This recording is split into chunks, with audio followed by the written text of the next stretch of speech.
Om Swastiastu, perkenalkan nama saya Ketut Darimbawa dengan NIM 210503102 dari Prodi Teknik Elektronika, Jurusan Teknologi Industri, Fakultas Teknik dan Kejuruan, Universitas Pendidikan Ganesha.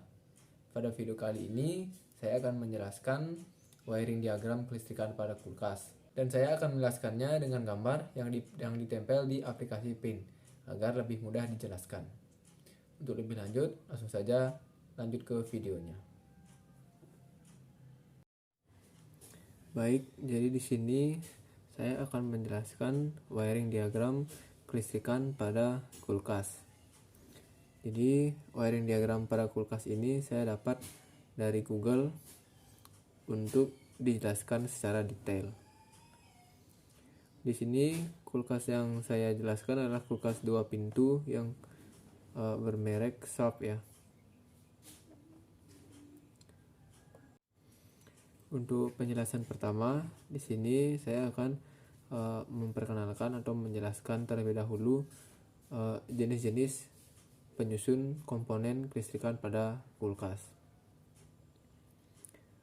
Yang pertama, di sini ada steker ya, yang ini, atau kabel yang menghubungkan listrik 220 volt atau yang dari PLN ke komponen kelistrikan pada kulkas. Kemudian di sini ada door switch. Jadi door switch ini adalah saklar yang digerakkan oleh pintu ya. Jadi jika pintu dibuka, lampu, di sini ada juga komponen lampu. Jika pintu kulkas dibuka, maka lampu akan menyala. Nah, jadi di sini diatur oleh door switch ini atau saklar pada pintu kulkas. Kemudian ada lampu. Ini lampunya akan menyala ketika pintu kulkas dibuka, dan lampu ini akan mati ketika pintu kulkas ditutup.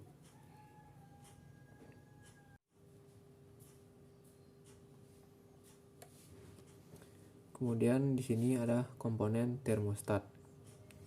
Termostat ini berfungsi untuk mengatur suhu pada kulkas, dan sekaligus termostat ini juga mengatur kapan hidup dan matinya kompresor.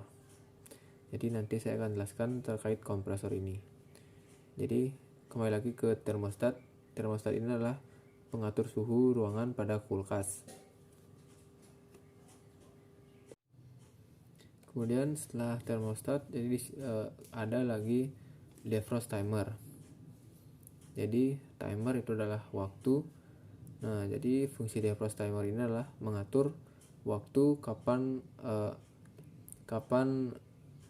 kompresor dialiri listrik atau dialiri elektron untuk menghidupkan kompresor, dan kapan pemanas atau thermofuse ini atau defrost heater ini bekerja. Jadi yang mengatur antara pemanas, defrost heater atau kompresor bekerja ini akan diatur oleh defrost timer. Jadi defrost timer ini adalah untuk mengatur semua alat kapan untuk bekerja, mengatur pemanas di kulkas atau kompresor untuk standby untuk bekerja. Kemudian di sini ada thermofuse dan ada defrost heater. Defrost heater ini berfungsi untuk mencairkan bunga es pada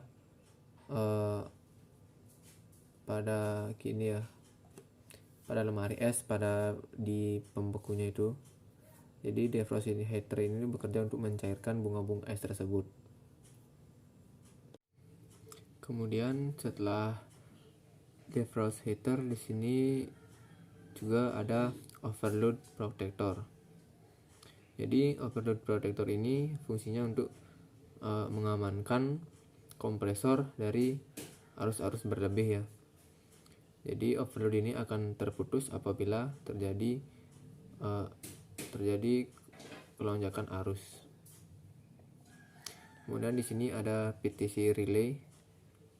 PTC relay ini berfungsi untuk menjalankan kompresor pada saat pertama kali dihidupkan. Jadi relay ini membantu untuk menghidupkan kompresor. Dan yang paling penting dalam komponen kulkas ini adalah kompresor.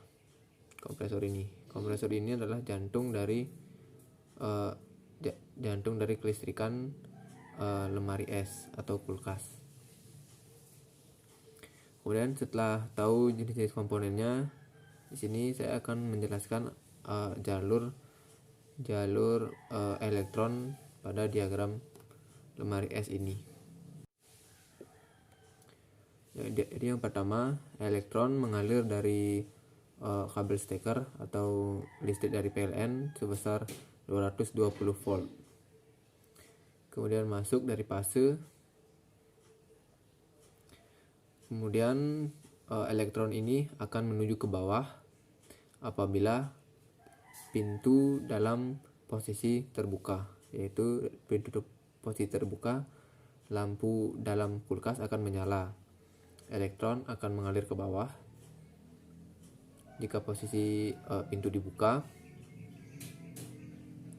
kemudian mengalir ke sini elektronnya, lalu kembali ke netral. Seperti itu aliran elektron pada door switch atau lemari es. Elektron mengalir ke bawah, kemudian ada juga yang ke kanan yang menuju ke termostat. Habis ke termostat, elektron mengalir lagi ke defrost timer. Nah, di defrost timer ini, jika dalam kondisi akan mencairkan bunga es, maka defrost timer ini akan berubah ya, posisi ini menjadi turun, akan terhubung turun, lalu terhubung ke defrost heater.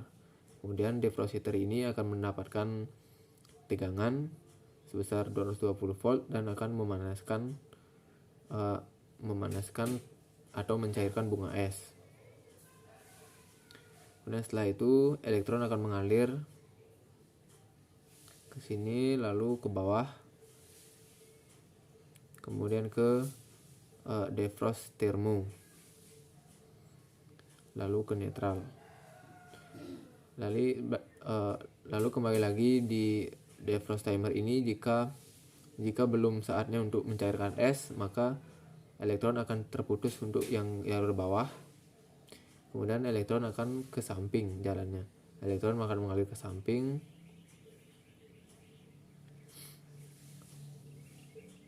lalu di sini akan menuju ke atas dan ke bawah. Jika menuju ke atas, di sini fan motor akan hidup. Posisi fan motor hidup ini adalah kondisi di mana pada saat pintu tertutup. Jadi saat pintu tertutup, fan motor ini akan hidup. Fan motor ini berfungsi untuk kipas ya, untuk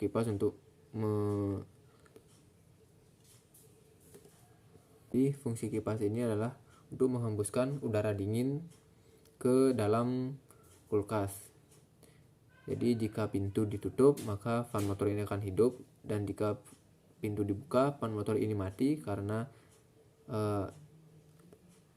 saklar pada door switch akan menuju ke lampu, seperti itu. Jadi jika pintu kulkas dibuka, lampu hidup dan fan motor mati. Jika ditutup, lampu mati dan fan motor hidup, seperti itu. Kemudian kembali lagi ke defrost timer. Di sini akan elektron dari defrost timer selain ke atas juga ada yang ke bawah. Jika ke bawah, elektron akan mengalir ke overload protector. Kemudian habis di overload protector, elektron akan mengalir pada kompresor. Jadi kompresor ini hidup. Kemudian jika ada arus berlebih, overload protector ini akan putus dan tidak membahayakan kompresor. Jika arus normal, maka cara kerja kompresor ini akan kembali normal. Ketika kompresor hidup, ini akan dibantu oleh PTC relay pada saat pertama kali hidup. Kemudian jika sudah hidup, dia akan tidak lagi membantu karena kompresor ini sudah hidup. Dan di sini ada kapasitor.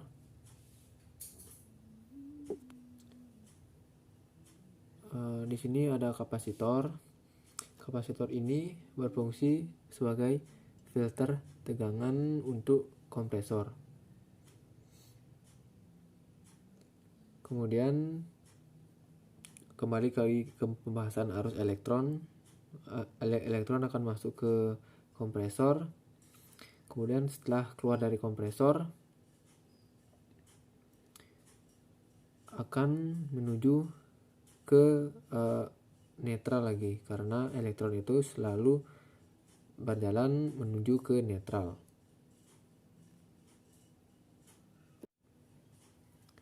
Baik, itu tadi adalah penjelasan saya mengenai diagram kelistrikan pada lemari es.